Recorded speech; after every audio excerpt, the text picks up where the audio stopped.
Assalamualaikum everyone, I hope you all are well. This is our second class of basic econometrics course. In this class, we will discuss about the importance of econometrics. An important branch of economics is econometrics. It analyzes and interprets various economic data using various tools of economic theory, statistics, and mathematics. Econometrics analyzes various economic theories using data, and it can analyze the validity of various economic relationships such as consumption and income, inflation and unemployment, etc.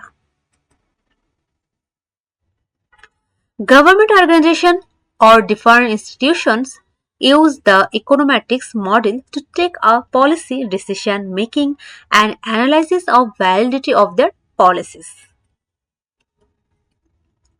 Econometrics is widely used to analyze various indicators of the economy such as unemployment rate, GDP, employment rate, inflation, etc. And it helps the government to take a decision or policy by analyzing economic indicators.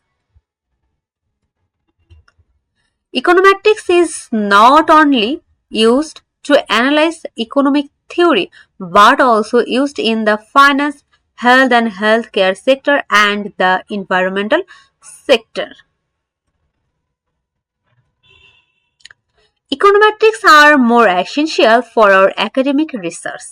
It helps researchers data analysis, estimated parameters of research, prediction, policy implications, etc. Thanks for watching.